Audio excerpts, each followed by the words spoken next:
Nous sommes le 7 mars 2024 et bonjour chez vous, on va faire un point sur l'actu dans et autour de l'Ukraine pour reprendre la formule. Et d'abord, je tiens à vous remercier tous pour vos likes et surtout pour vos partages qui ont permis à la dernière vidéo d'être vue plusieurs milliers de fois sur les différentes plateformes. Malgré le fait que YouTube cache mes vidéos, bah, c'est massivement aux liens externes sur les réseaux sociaux, sur X, sur Facebook, sur Odyssée, sur VK, sur Gab, etc. C'est vous, grâce à vous, merci de partager, de commenter, de mettre des pouces, vous le savez, ça aide énormément la chaîne. Merci, et puis si vous avez envie, vous avez dans les commentaires, ou en copier-coller dans la description de la vidéo, mais je le remettrai dans les commentaires, un lien pour Tipeee et PayPal.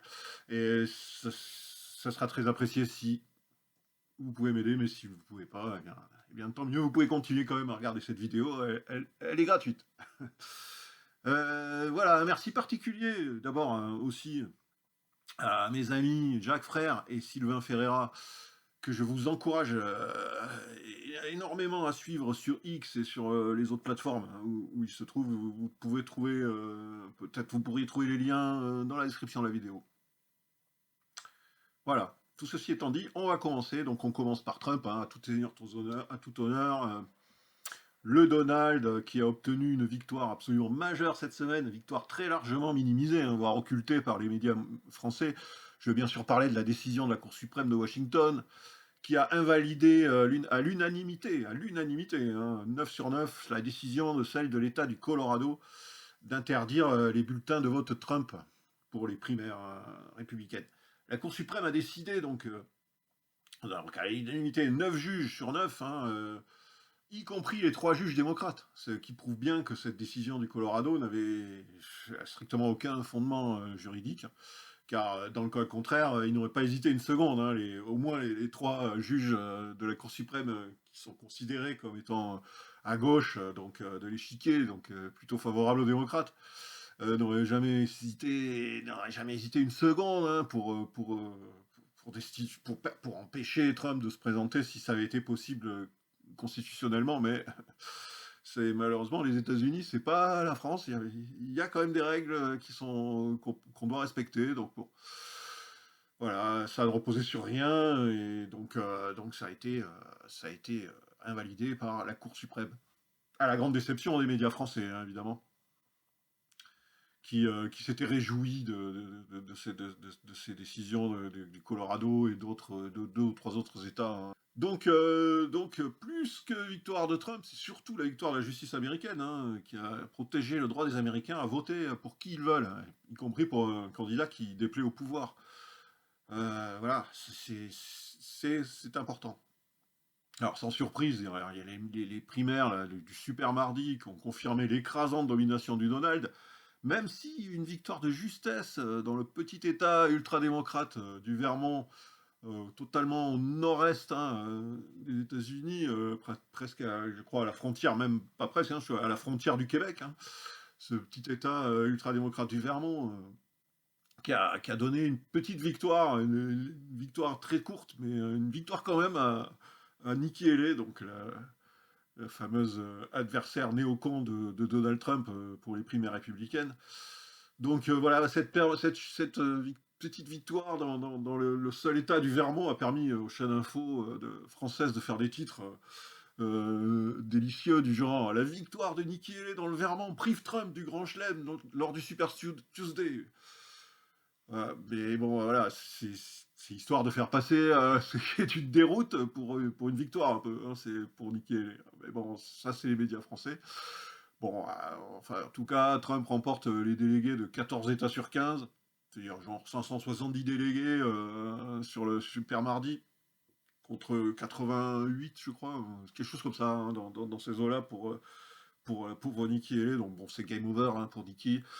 Mais attention, game over, mais pas complètement, c'est pas complètement certain parce qu'elle pourrait tout à fait se présenter quand même, et d'autant plus qu'elle a déclaré qu'elle suspendait sa candidature. Hein, donc pas qu'elle l'a supprimé définitivement. Donc, elle pourrait peut-être se présenter quand même à l'élection. Bon, pour les primaires, normalement, c'est fini, mais elle pourrait quand même se présenter à l'élection présidentielle, tout simplement en tant que candidate indépendante.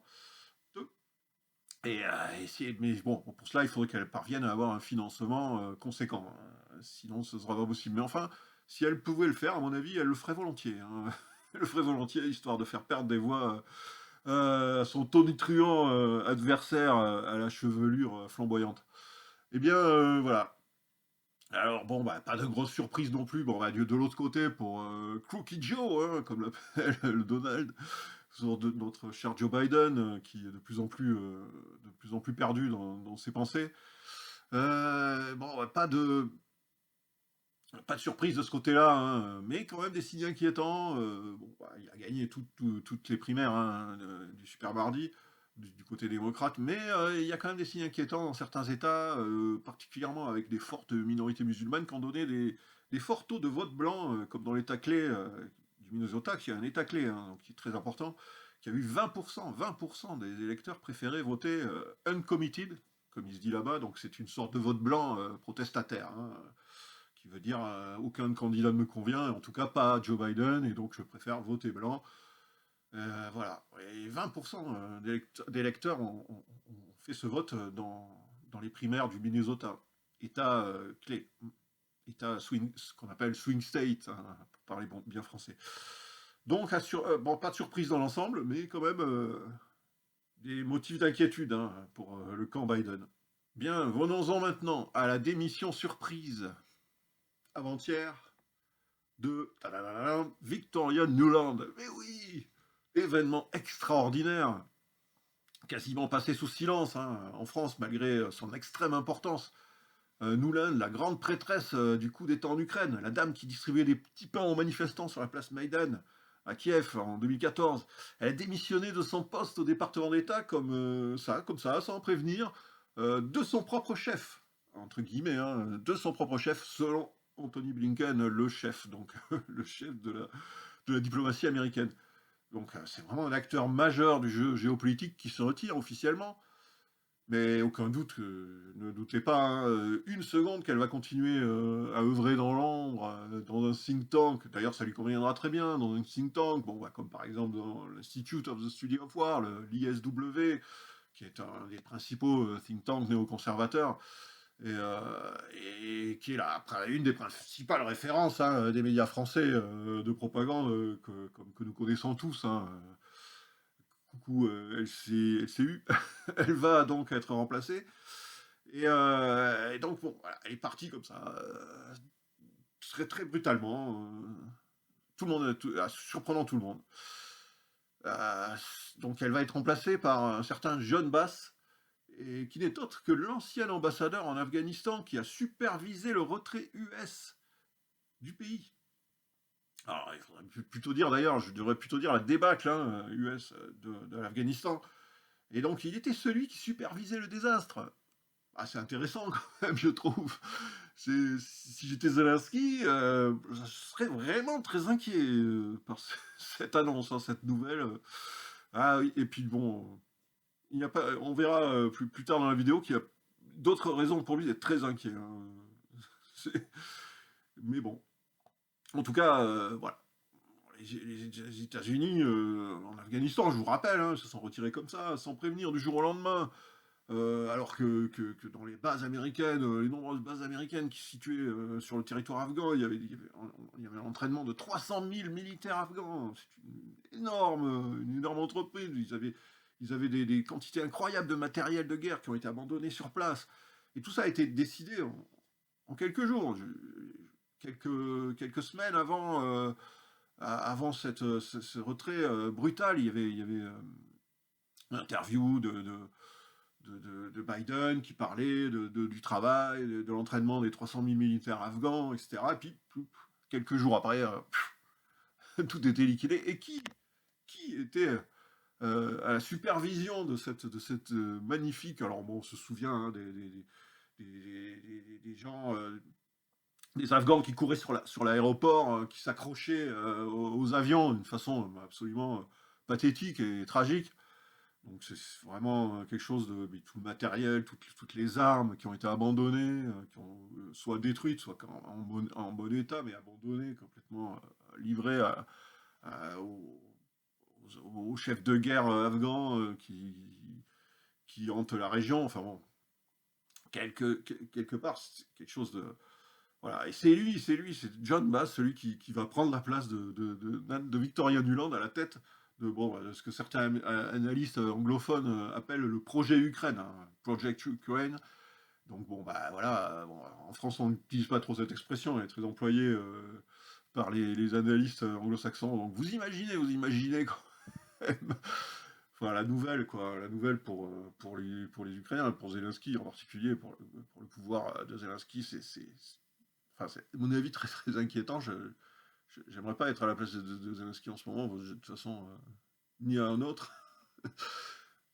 Voilà, alors bon, elle avait Victoria Nuland, hein, pourtant elle avait affirmé la semaine dernière dans une interview donnée à un think tank, encore un autre, le CSIS, hein, un think tank donc aussi néocon, elle avait affirmé, je cite, hein, que des mauvaises surprises attendaient la Russie.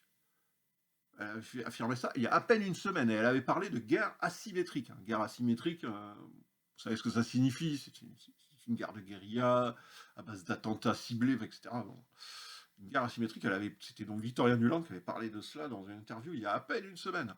Et il y a une histoire aussi qu'on raconte, une anecdote hein, qu'on raconte qui est savoureuse, hein, selon laquelle, alors qu'il était annoncé à l'époque qu'elle allait quitter son poste au département d'État, donc Sergei Lavrov, qui était déjà donc ministre des Affaires étrangères russe, hein, aurait dit, hein, selon ce qui avait été rapporté, aurait dit lors d'une rencontre avec son homologue de l'époque, John Kerry.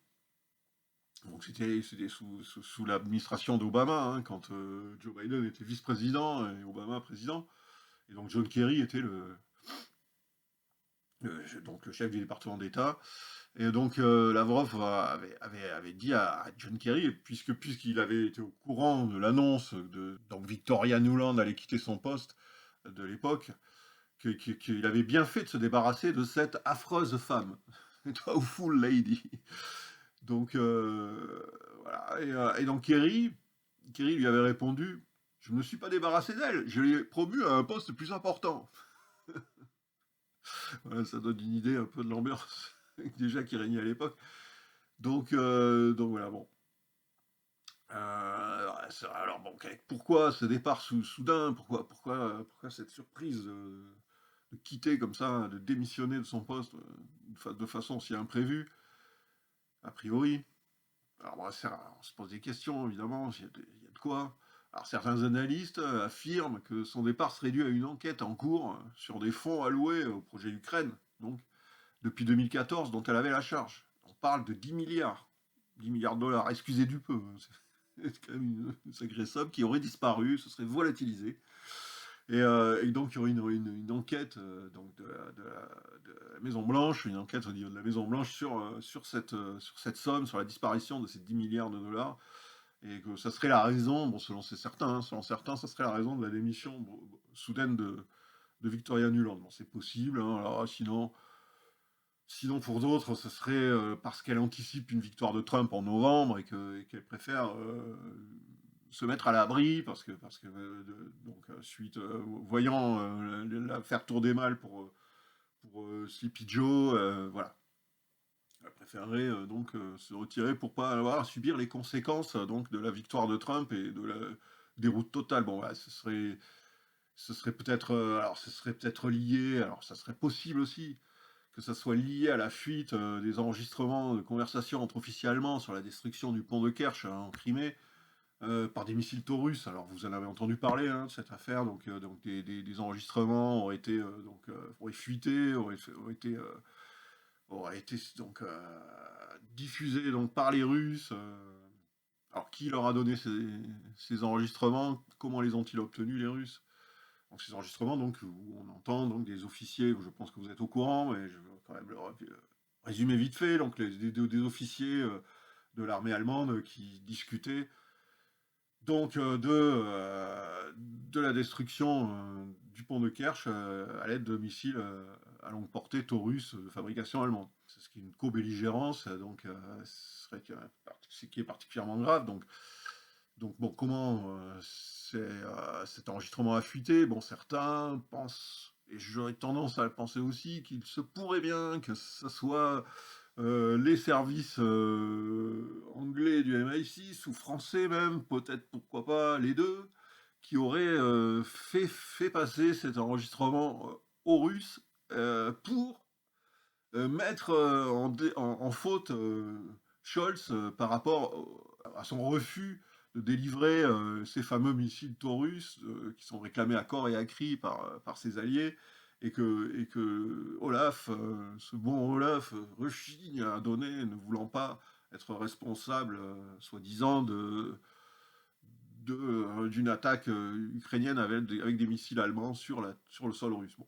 Donc ça pourrait, c'est vrai que bon, c'est une théorie du complot, hein, je le reconnais, mais c'est pas impossible. Je veux dire, c'est pas impossible, bon, parce que l'espionnage russe c'est une chose, mais il y a aussi des jeux entre alliés. On sait que la discorde est absolue entre Scholz et les Anglais suite aux déclarations de Scholz. J'en ai parlé dans ma dernière vidéo, vous pouvez vous y reporter, hein, sur cette déclaration de Scholz sur le fait que des militaires anglais et même français se trouvent déjà en Ukraine pour opérer les missiles Storm Shadow et Scalp.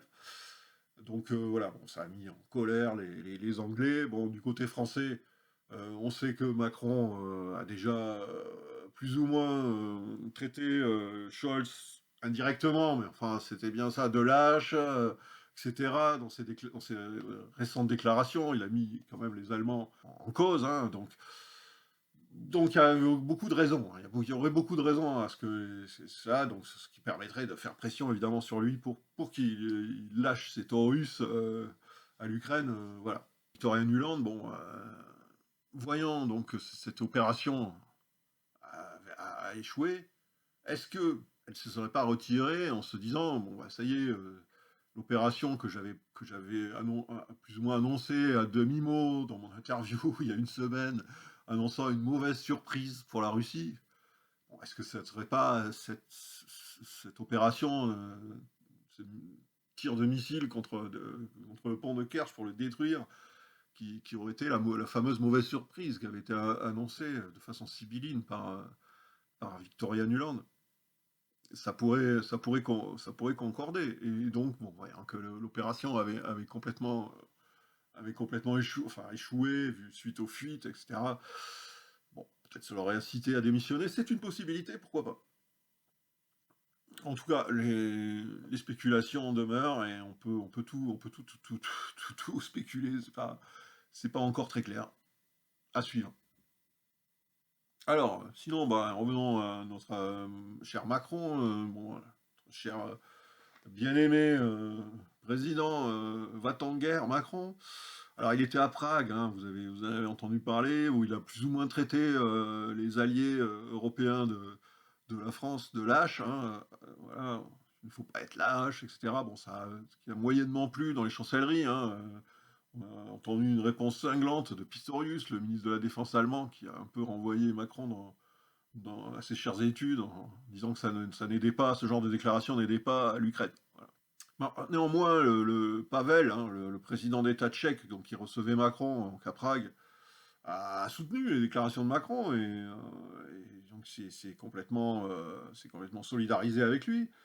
Et donc ils ont été décidé qu'il va partir à travers le monde, faire une tournée à travers le monde pour chercher une nouvelle fois à acheter. Bon, c'est pas la première fois, hein, d'autres l'ont fait avant. C'est une nouvelle fois à trouver des obus, hein, et donc là, les acheter à des pays qui voudront bien vendre leurs obus de 155 mm pour les revendre à l'Ukraine. Bon, autant vous dire tout de suite, ils seront vendus très cher, et donc l'Allemagne, enfin non, l'Europe, enfin, oui, c'est un lapsus révélateur, l'Union européenne, donc l'Allemagne, va donc les revendre à l'Ukraine aussi, donc sûrement très cher, mais à crédit, bien sûr, puisqu'on sait que le régime de Kiev est un partenaire commercial, tout ce qu'il y a de plus fiable et de tout à fait solvable, hein, donc voilà, bon. Donc, préparez-vous, hein, à savoir que vous allez payer encore des nouveaux obus hors de prix qui vont être achetés sur le marché mondial dans des pays lointains pour atterrir en Ukraine, bon, où ils seront probablement détournés pour être revendus en partie sur le marché noir, mais bon. Donc voilà, bon, alors sinon, ouais, j'avais dit, bon, une mauvaise nouvelle hein, pour ce pauvre Volodymyr, hein, la démission de Victorien Nuland, ça sent vraiment pas bon. Et en plus, on a Yarosh, hein, le chef du groupe Secteur Droit, bon, qui est un groupe ultra-nationaliste. Vous le savez, des gens qui aiment bien les symboles, se tatouer, des symboles paganistes des années 40, hein, très appréciés dans l'armée allemande entre 1940 et 1945, vous voyez, de genre de symboles. Alors ils aiment bien arborer tous ces symboles sur leurs uniformes ou carrément se les tatouer sur les bras. Bon voilà, c'est un peu le chef de tous ces gens en Ukraine, hein, Yarosh. Dimitri Yarosh, qui est très connu, hein, qui est une figure de l'extrême droite ukrainienne. La vraie extrême droite, hein, pour le coup. Faut y aller.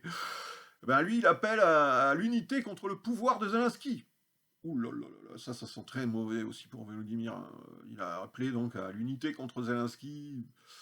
Aussi la purge qui se passe en ce moment sur les proches de Zalouzny, hein, qui a été donc remplacé par le boucher Sierski, le boucher de Bakhmout, hein, qui est responsable de la mort de pas mal de soldats ukrainiens dans cette ville il y a quelques mois. Donc bon voilà, il a remplacé Zalouzny parce que Zalouzny faisait de long et risquait, avait une très très mauvaise relation avec Zelensky. Donc actuellement, c'est la purge dans l'armée ukrainienne. Tous les proches de Zalouzny, tous ceux qui ont eu un peu de proximité avec lui sont purgés petit à petit. Alors bon, c'est pas très bon pour une armée en guerre qui d'autant plus en difficulté. Ouais, tout ça, plus Yarosh qui appelle à la rébellion, tout ça sent pas bon du tout pour notre pauvre Volodymyr, mais il peut se trouver peut-être du réconfort puisque un film serait en préparation sur lui. Et ce film aurait 115 millions de dollars de budget, donc bon, voilà, et donc ce qui justifierait peut-être le titre du film, qui est vraiment The Price of Victory, le prix de la victoire. Alors, c'est vraiment magnifique d'avoir trouvé ce titre. C'est fabuleux. Ça, on ne pouvait pas trouver meilleur titre, je pense, que le prix de la victoire pour un film sur Zelensky. Alors le prix, c'est peut-être 61 milliards de dollars du budget américain qui doivent tomber. C'est peut-être ça le prix de la victoire, ou alors ça parle c'est 115 millions de dollars du budget du film. C'est un gros budget, hein, qui serait d'ailleurs peut-être qui serait censé être réalisé. Bon. Tout ça et toute cette histoire sur le film, je ne peux pas le certifier. C'est des infos qui ne sont pas confirmées. Enfin, peut-être le réalisateur du film serait le réalisateur du film du dernier Indiana Jones. Alors, c'est pas n'importe qui. Hein. Ce qui justifie un gros budget et un gros film. En tout cas, il y aura de toute façon des films sur Zelensky qui vont se faire. Il n'y a pas de doute là-dessus. Je ne sais pas si ça sera celui-là, le prix de la victoire. Quel titre fabuleux. Ou ce sera un autre, mais enfin. Voilà, bon, écoutez les amis, je crois qu'on a fait un petit tour un peu des choses qu'il y avait à dire cette semaine. J'espère qu'on pourra se retrouver la semaine prochaine. Hein. Je pense, il n'y a pas de raison. On va essayer de se tenir un peu à ce rythme. Et puis je vous le dis encore, je vous le répète encore, hein, si vous pouvez mettre un petit pouce, si vous avez apprécié la vidéo, hein, si vous n'avez pas apprécié, bah, ne le mettez pas, mais si vous avez apprécié, bah, vous pouvez mettre un petit pouce en l'air, vous pouvez cliquer sur tous les trucs en dessous. Vous abonner, vous mettre la cloche pour avoir les notifications, etc., etc. Vous le savez, vous connaissez la musique. Et je vous dis à tous bonne fin de semaine, bon week-end et bonjour chez vous. I love questions. I better not start the questions. I'll get in trouble. What's your message for Super Tuesday voters? Everyone please move this way. Super Tuesday, Sam, do you have a message for voters? Thanks, come on. Thank you so much.